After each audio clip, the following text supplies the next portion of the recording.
Hi everyone, this is Sarah Bellows with Stony Creek Colors. Stony Creek sells clean and safe plant-based dyes to the textile industry and artisan dyers.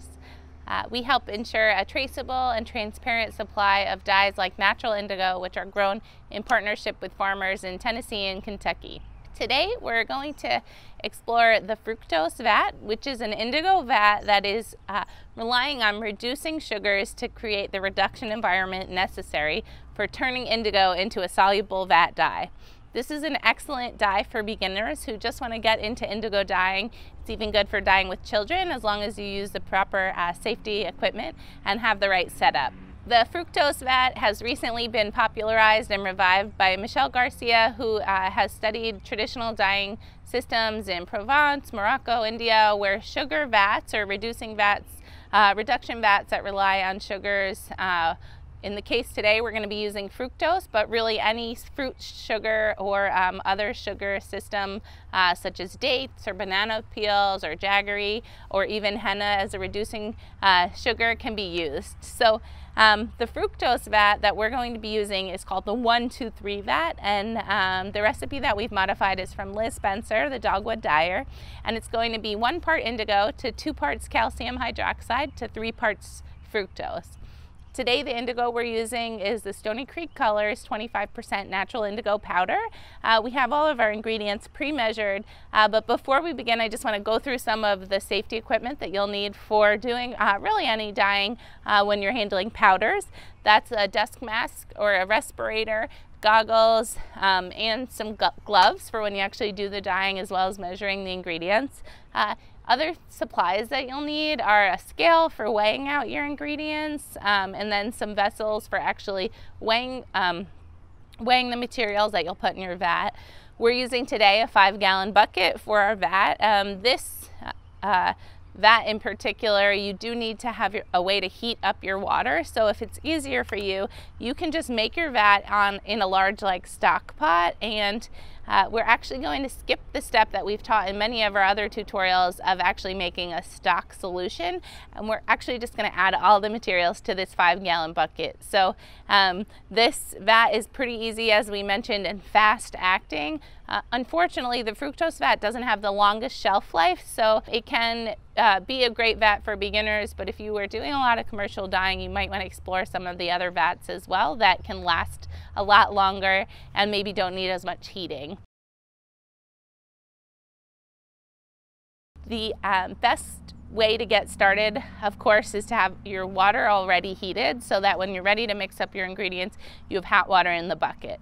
Here we have water that's right at about 120 degrees that we've mixed some boiling water with some cold water. So if you have a thermometer, that's helpful, but it's just a little too hot to touch, but not boiling certainly. To get started, we're going to actually make up an indigo paste. We have here the indigo powder, and so we want the indigo paste to be very thoroughly wetted out. Wetted out basically just means that you can't see any more powder in there. And then we're going to add that to the vat in addition to the other ingredients. So first I'll wet out the indigo powder. I'm going to add the other 2 ingredients to the vat first to make it an alkaline solution and make sure all of that calcium hydroxide and the fructose are well dissolved, and then I'll stir in our indigo.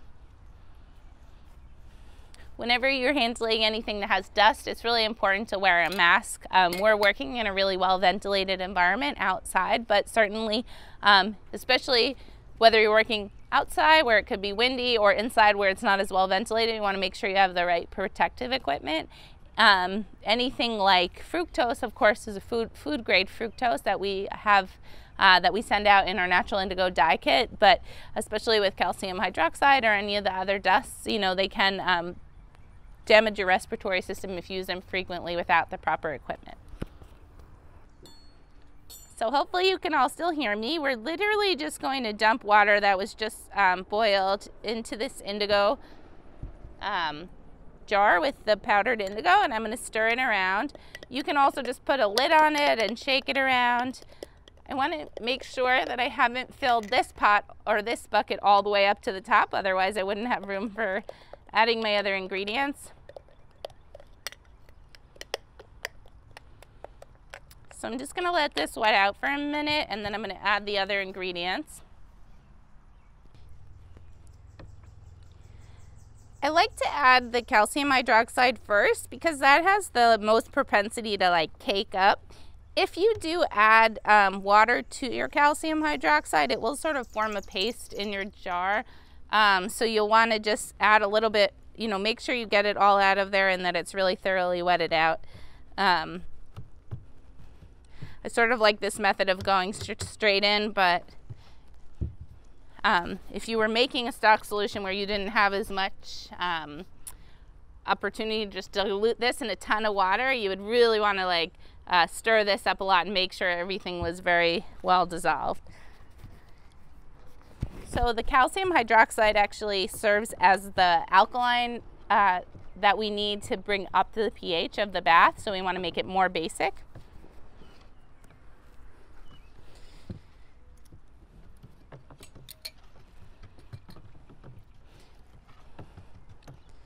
For adding the fructose powder,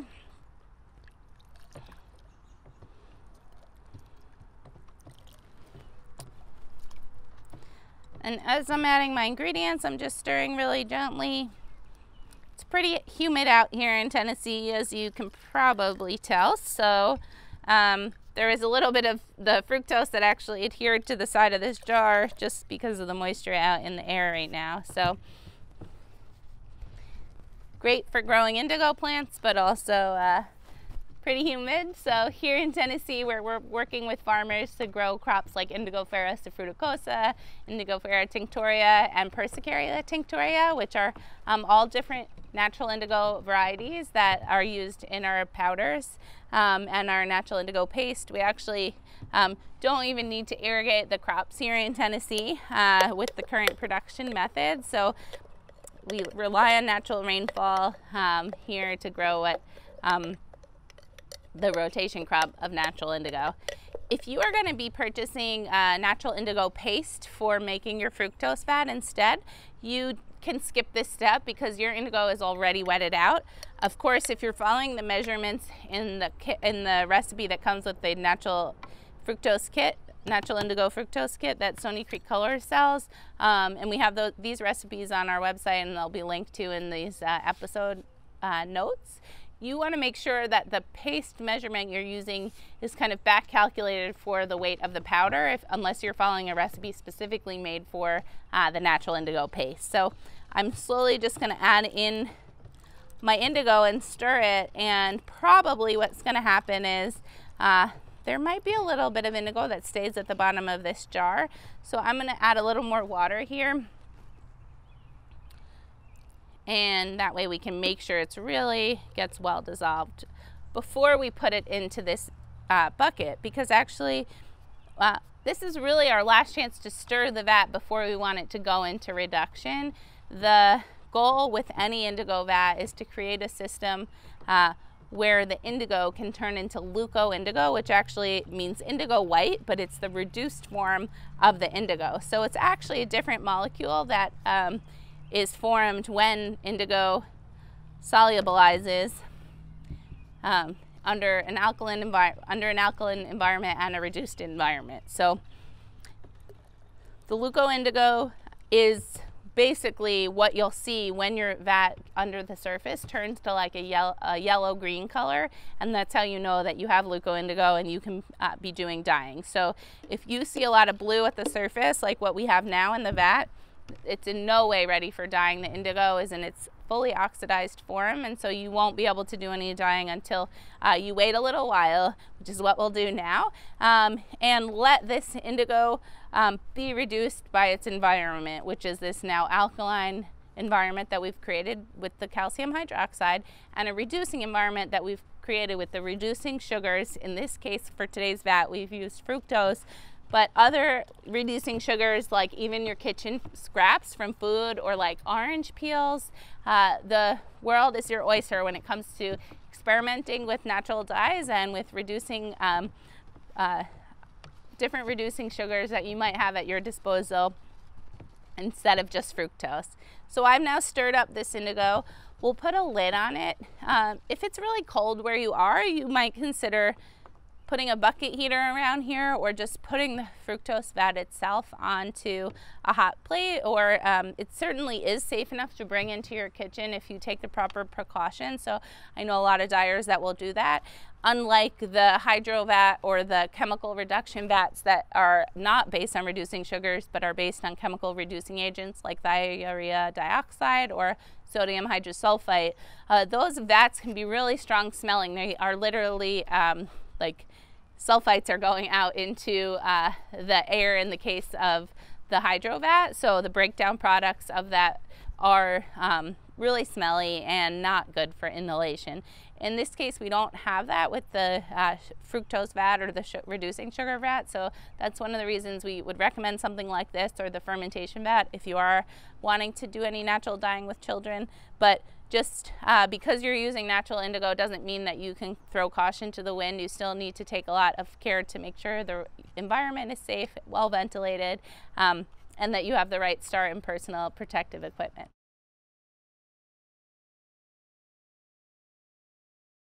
So it's been only about 10 minutes, but our fructose vat is ready for us to test whether it's in reduction and we can begin dyeing.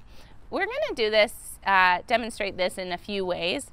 One thing that you can quickly observe right off the bat is that there is already this kind of coppery sheen forming at the top of the vat. So I had these bubbles, these surface indigo bubbles from when I incorporated that indigo in the first place. I probably should have done a better job of getting them down below the surface, but you can also really see where this coppery film of oxidized indigo is forming. Also, when you peer closely into your vat, you'll definitely see some yellow underneath the surface. If you aren't sure, it's too dark where you're dyeing, you can take a pipette and pipette up and see what color that liquid below the surface is, right? There is a reduced environment under the surface, so there is no oxygen present because the reducing sugars, which are literally antioxidants, they are taking the oxygen out of the bath and allowing this reduced environment. So really they are creating this reduced environment that lets that indigo convert into leuco-indigo. So we saw with the pipette that the indigo looks totally reduced and ready for dyeing. Just as a quick review here, you can see that this is still a very alkaline vat. So we want to really recommend that you're wearing gloves when you're doing any indigo dyeing, even if you are working with a totally genuine natural indigo producer, so you know exactly where it came from and that it's definitely a natural indigo. Even if you're working with fructose and reducing sugars, you still have a highly alkaline environment, which you want to take caution to protect your hands and wear gloves. So that's how we're going to demonstrate indigo dyeing. Before we begin, just as a reminder, we're going to be using fabrics that we've already scoured. So if you haven't taken that step yet, it's not too late. You can do scouring and let this vat sit until it's ready to be used. So you could just put the lid back on it and store it until you're ready to begin dyeing, whether that's tomorrow. If you wait too long and it gets chilly, you will need to reheat your vat because the fructose vat performs best when it's really warm. And so that is one thing to keep in mind. So if you can prepare your materials beforehand, certainly you want to make sure your material is thoroughly scoured and then that it's already wetted out. So wetted out basically just means that you soaked it. So you want to make sure that you don't see any dry spots on the fabric and that it's thoroughly saturated. So we'll get our fabrics and start dyeing. The fructose vat, much like the hydro vat, can be used for a wider variety of fabrics. If you have a very hot vat, so you boiled the water and you just made your vat in there, you don't really want to add silk or wool to too hot of a temperature water. You know, with wool, obviously you want to really avoid shocking the wool going from cold water to hot water. So we're going to see how that works to put our wool skeins in here. But in general, like with all dyeing, you are going to want to submerge the fabric in one piece, and then we're going to actually work it around underneath the water without taking it in and out. So this first dip can be anywhere from like 30 seconds to a minute. It can certainly be a little bit longer, but indigo dyeing, the way to build up a darker color is by successive dips. So if you do want a really dark color, don't just leave it in there for 20 minutes and take it out. That's a way to get really superficial dyeing that's not going to last a very long time. You're going to have really high crocking, which is when the indigo actually chips off. And while that is a feature of indigo, it allows it to wear in over time. Too much crocking is not ideal whatsoever. So with indigo dyeing, you want multiple dips, and then you also want to keep the fabric submerged, and when you take it out, you want to sort of really quickly not let it drip into the vat, but remove it and put it into your rinse bucket. So we have our piece of scrap fabric, and we're actually just going to sort of scrape the bloom away. If you do a lot of printing or anything with indigo or any other pigments, you can actually collect this in a little jar, and it's a really lovely thing for mixing with a soy milk binder or other binder that allows you to use it for printing. So we sort of, if you wanted to be really obsessive about this, you could get all of the coppery sheen away, which is indigo pigment, also oxidized indigo, but here we think we have enough clearance to put this shirt in, so that's what we're going to do. So the Fructose Vat, as we were just saying, is really fast acting. I mean, all the other vats that we have made required more waiting time, where we actually also had made a stock solution and then we let that go into reduction, and then we added that to our 5-gallon bucket, and we waited for it to go into further reduction, the whole vat. In this case, we just added our ingredients to this bucket and now we're dyeing. So it really can be super fast. Of course, as we mentioned, some of the downsides of it not lasting as long, and we find that the color indigo that you get in the dyed final product often can be like a little more greenish or grayish, and so it is definitely worth exploring all of the different indigo vats that strike your fancy, because they all have a little bit of a different characteristic. So one benefit of the fructose vat, or this reducing sugar vat, is that there's really no sediment, so you don't have to be quite as worried about letting the fabric touch the bottom of the vat. That's definitely great if you are sort of like lazy a little bit. And still, though, we want to take care to not let the fabric come really pop up and out of the vat a lot. If that happens, it's okay, just kind of work it back below the surface. But anytime it pops up, it has the potential to form air bubbles, and so we want to just really avoid that. So when I take the fabric out, you sort of have a few options. I, with the fructose vat, will like to let it oxidize out in the air. Sometimes with like the iron vat, we'll actually like plunge it right into water to make sure any iron that got on there comes off. With the fructose vat, and it's really best practice to let things kind of aerially oxidize. So just oxidize right out in the open. Before we do that, though, you know, we don't want to take all of our indigo dye vat onto the clothesline with us. So really, it's great if you can squeeze out the indigo or the piece of fabric that has leuco indigo on it below the surface while it's still under the surface, and then pull it out literally if it's already squeezed. So if you notice I hardly got any dripping in the bucket whatsoever, that's ideal, because if you drip a bunch into the bucket, you're still oxidizing it. So even if you're super careful to not agitate, you know, and add a lot of air while you're moving it around, you can still add a lot of oxygen just by dripping onto it. So here is our Fructose Vat indigo dyed t-shirt, and you can see that the indigo is slowly forming. So we didn't have indigo on this t-shirt when we pulled it out of the vat. We had the leuco indigo species, and now it is slowly converting in the presence of oxygen in the air.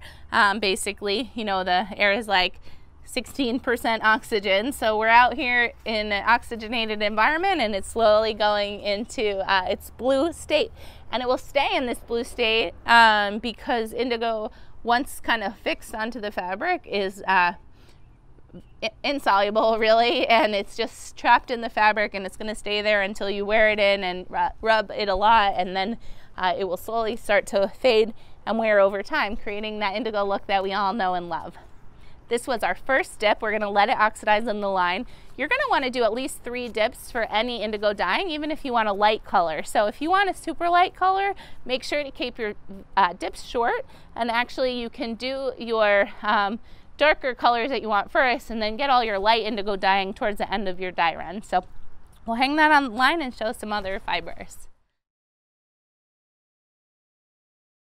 Dyeing wool with natural dyes can be a little more challenging for the vats that you have to heat up. So the fermentation vat is a great vat for dyeing wool because it's sort of just a little bit warm. The fructose vat is pretty hot, and so we've been soaking our wool, it's already scoured, but we've been soaking it in water that we've sort of been trying to warm up a little bit, and so that way hopefully it won't be too shocking to put this wool that's slightly warm into our vat. Obviously, the thing that we want to avoid with wool dyeing specifically is felting. So we're going to be gently put it in and take it out, and put it back into the warm bath.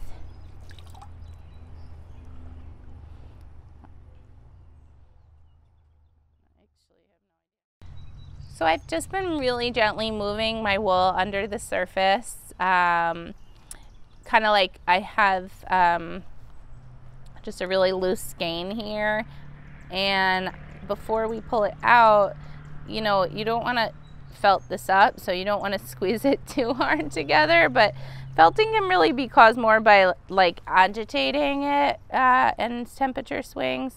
So we're going to let this oxidize, and protein fibers like wool and silk actually have more surface area. The strands sort of are more irregular and have more sites for the dye to actually bind with. So you might find that you need much fewer dips on wool and silk in most every vat that you'll be using, because it picks up the dye more deeply. So keep that in mind if you're targeting a certain color, that what you get with cotton, or even comparing one piece of cotton to another, the dye will actually have affinity for different ways that fiber can be spun, even among the same fiber class like cellulosics or a specific fiber like cotton fiber.